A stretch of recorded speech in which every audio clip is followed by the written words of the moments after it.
What's up guys, this is Void of Dust Gaming, your channel for fresh Arena of Valor content, and today I have a brand new beginner's guide for you. This video is going to focus on Zanis in the jungle position. I think it's the only position where you can actually play him quite well, because he is quite nimble. He's more sorts of a glass cannon. That means he's going to dish out a lot of damage, quite bursty, but on the other hand he can't really take great amounts of a beating. And this is going to be part of today's video. So first of all, I've got different armory settings, so equipment and stuff that you want to take on him. I'm going to show you the build that I have taken for the gameplay today, and then afterwards we got some lovely gameplay with almost 20 kills in a ranked match, and this is going to be the greatest part of the video, or the longest part of the video, to put it like that. So if we're focusing on the equipment that you can use on Zanis, as he is a quite bursty hero, I have decided to take this sort of build. As you can see, we've got the Soul Reaver in here, as well as a lot of damage items with the Clave Sancti, the Rank Breaker, Omniarms, and Fenris, as well as the Gilded Greaves as my mobility setup. This is the mobility boot that I have been taking because you are going to end up in a lot of fights, and therefore we wanted to just take the crowd control stuff as short as possible. Of course, there is no way to avoid it, but with the Gilded Greaves you are going to at least minimize it by a short percentage of things. Enchantment wise, I've taken Devour here because after I got a kill or an assist, I will get some health and mana back. Deadly Claw is here to boost our damage even further, and Devil's Awakening here is due because we want to start with our S1, S2, and then we want to ult up. That is going to reduce the cooldown, and then in the second line of enchantments, we've got Enhanced Restore and Gunslinger to boost our stats even further. In the Arcana section, I have taken something which is quite common and not really that unusual. It's just normal attacks, armor pierce, and movement speed, so it's really plain simple. That comes from 10 times Onslaught, 10 times Assassinate for movement speed and normal attack enhance, and of course we're going with 10 times Skewer for the additional armor pierce. So this is like the first build that you can play if you want to play him quite bursty.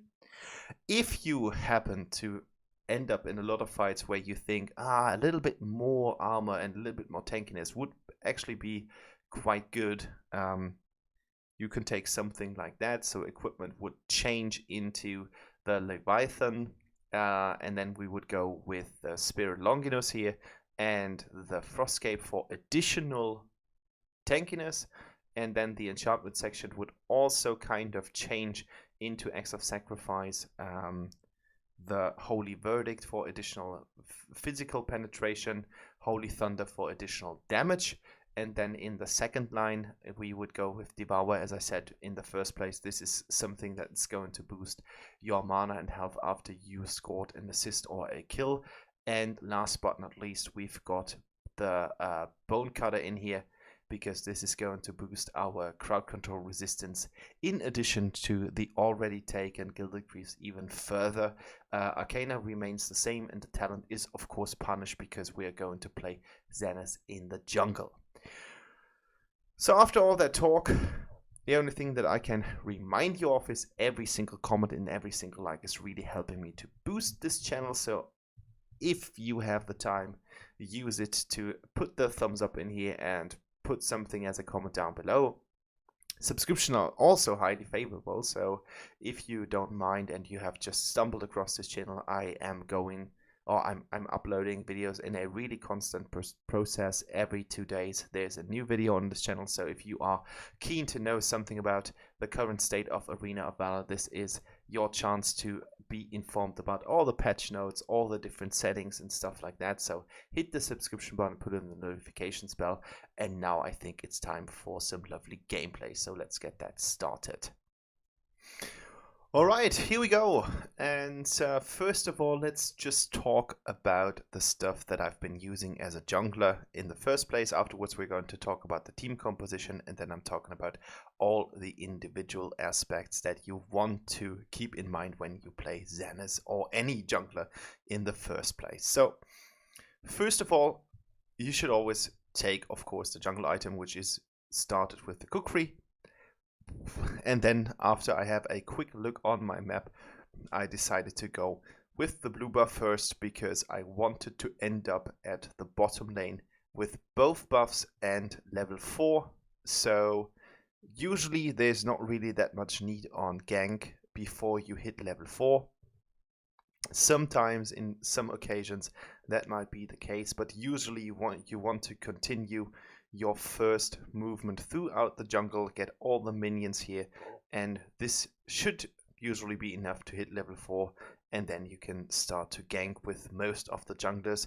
Same goes for Zanis here, and as you can see, I was just hoping that Crixie is not going to die. Unfortunately she did. I then made a movement up into the mid lane, but as you can see, Crixie is full life, Grog is full life on the opposing team, so I did not really see a chance on being helpful here, and therefore I decided to go back into the jungle to get red buff and try to hit level 4, which is not possible because my team has already been taken the last minion down here, so level 4 is a little bit ahead, but we're going to score it soon when we kill those minions here on the lane. So now we are level 4, and as soon as you hit level 4, now you unleash your full ganking potential with Zanis. So most of the time what you want to do is you want to run in with your speed up with your S1,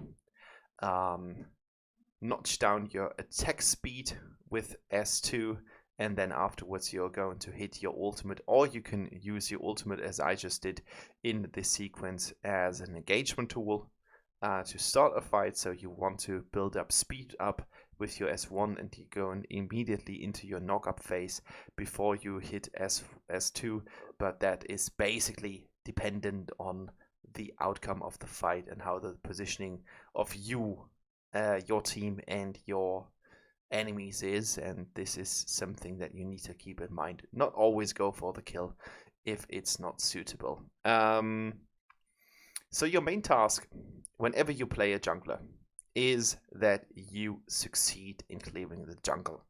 The jungle is your main resource in getting gold and getting experience. So as a rule of thumb, you will always try to clear your jungle in 1 or 2 goes. You want to max up to level 4 before you start ganking. Sometimes, as I just showed, it's kind of necessary to check out if there is some suitable opening in order to make a play. But most of the time you want to upgrade your first jungle item step, get to the boots later on, and then after you completed it, you are going to finish your jungle item. And whilst that takes place, you are going to take the maximum out of your jungle because it's your main income to experience and gold.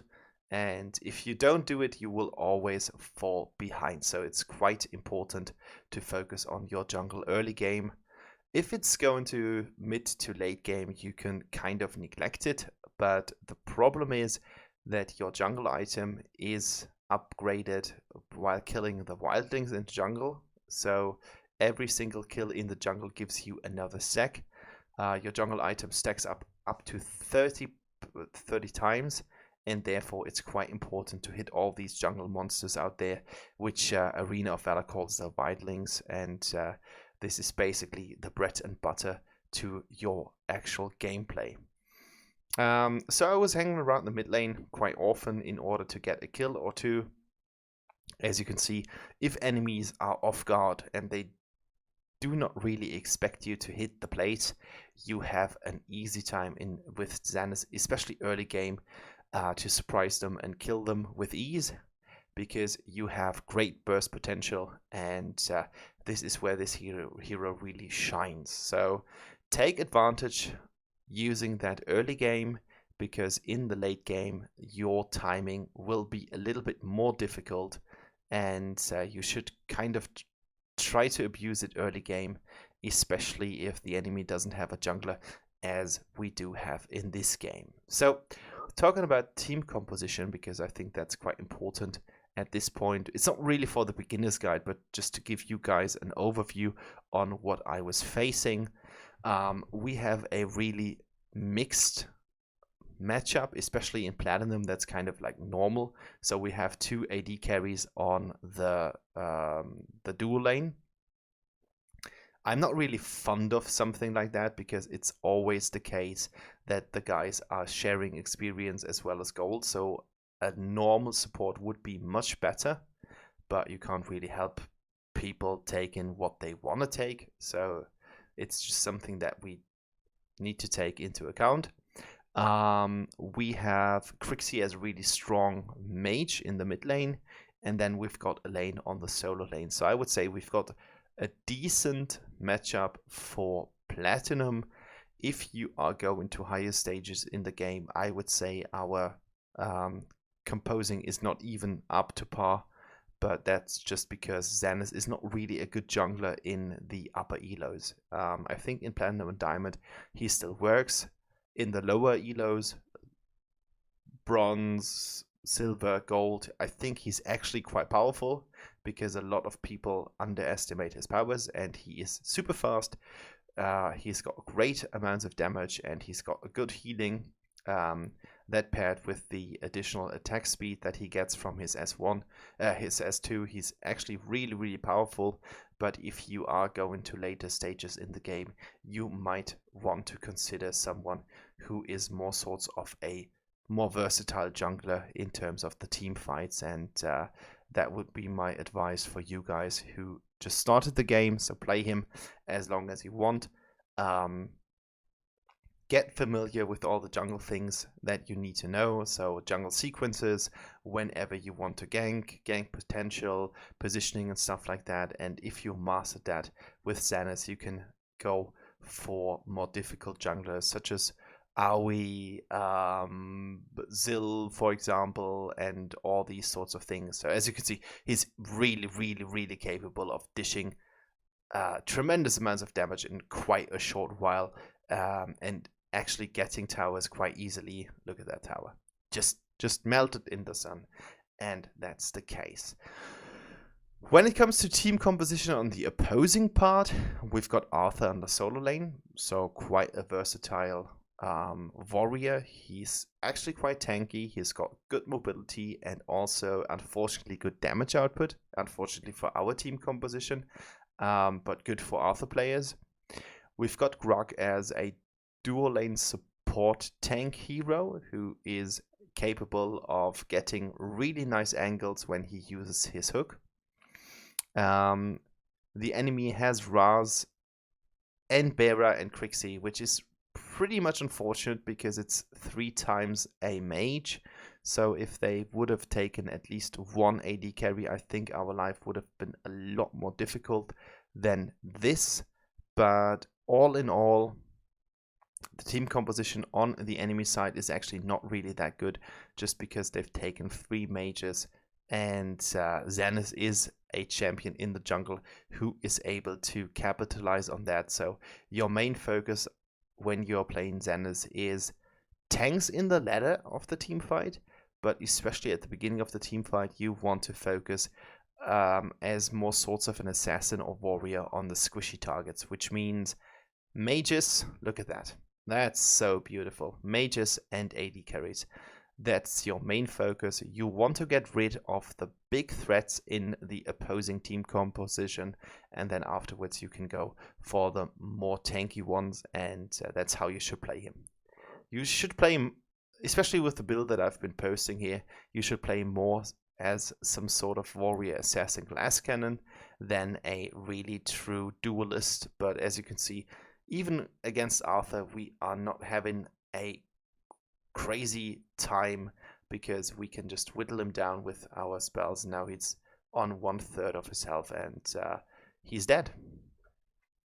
Unfortunately, I didn't kill him, but I'm already sitting on 8 kills in this short duration of time, and I'm almost full build, so the only item that's missing is Fenrir's.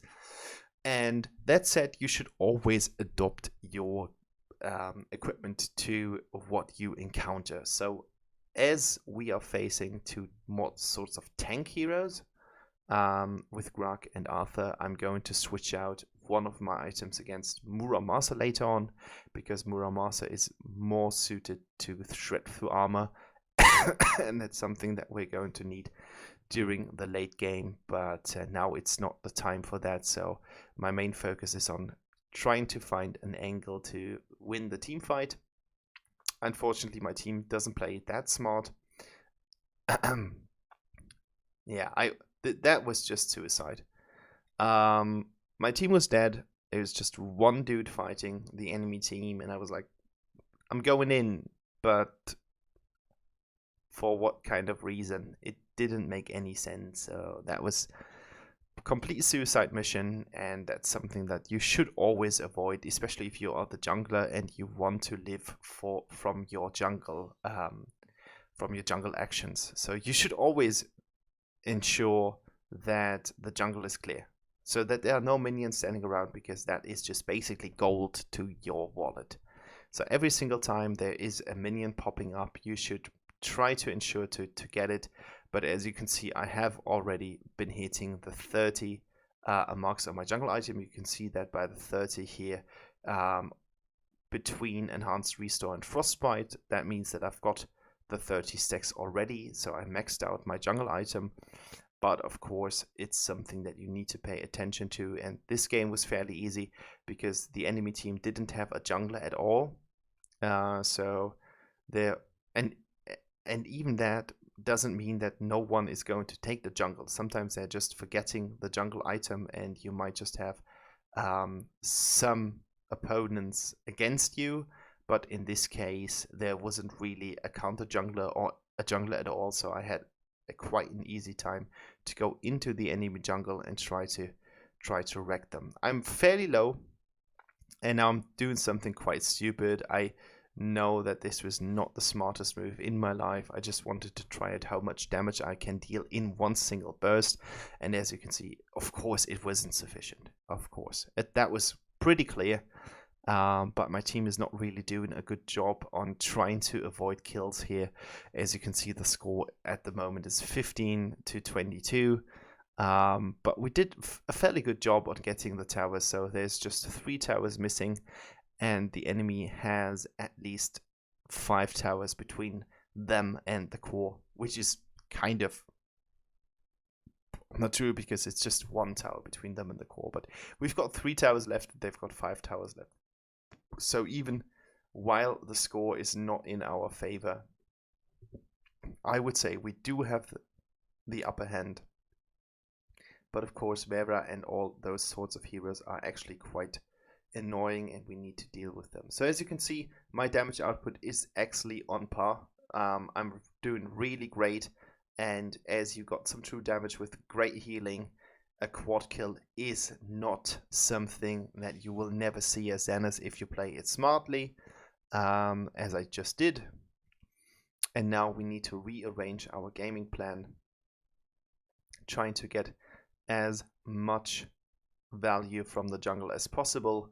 And I'm trying to get those pesky things, and as you can see, the big monsters are up. So as a rule of thumb, whenever you've got the opportunity to get either a tower or one of the great monsters, which is the Abyssal Dragon or the Darkslayer, and you can ensure, at least to a point, that it will not be contested by any of the enemies, you should always go for it. It's really crucial to focus on the enemies not getting caught in any stupid team fights the way that I just did. And now it's the time to go for Muramasa to have an easier time against Arthur and Greg. I mean, one of them is not really a problem because we got some true damage here, but both of them in the same lane are going to give us a hard time, and therefore I was building Muramasa because I don't really have an issue on dealing with Raz or Vera or Trixie. Arthur has already realized that I'm quite fed, so 14 kills is actually something to write home about. Can't really help it, My typing is fairly low, so I think these are the most important things to kind of tell you in a video like that. So Zanis is more sorts of an assassin-like character, so you should try to avoid to go up front whenever possible, especially if there is a tank. For example, in this scene, I saw that Vera was about to get away, but Grug was not really standing close to her, so I was focusing on Vera, whittle her down, and then just go straight into Grug, and as you can see, it worked out really, really nicely. And now, as Arthur is the only person left to kind of being seen on the map, and he's occupied on pushing the lane, and my teammates are on his heels, or at his heels, I just saw the great opportunity to get Darkslayer without any problems and any competition, and that's just what I did. I went straight for Darkslayer. Now I saw Crixie being there. Elaine just kind of focused, but I was totally solid on getting that Crixie kill in order to make a push here, and you should always focus on pushing whenever possible. And now I just saw that a lot of enemies are kind of hanging around, so I was waiting for Darkslayer to arrive to have some kind of shield between them and us. And now my team is grouping for the first time. We have basically all the 5 of us here, and with Raz and Vera being really, really nice, I got another double kill here, and this is victory. So Zanis is more sorts of a glass cannon, but he's able to burst down heroes with not that much of a problem. He's really good for beginners because he has healing, he's got true damage, he's got great attack damage with an attack speed buff and a movement speed buff with a really nice ult with a knock-up. So I see why many people are playing him. More than 40% damage in the total, and as you can see, I had to carry my team through that match, but it was worth a try. And we got victory with 28 versus 29. So thanks for watching. And if you guys have a beginner's guide that you want to show or see on this channel, just put it down in the comments below with the name of the hero. So thanks for watching, and bye bye.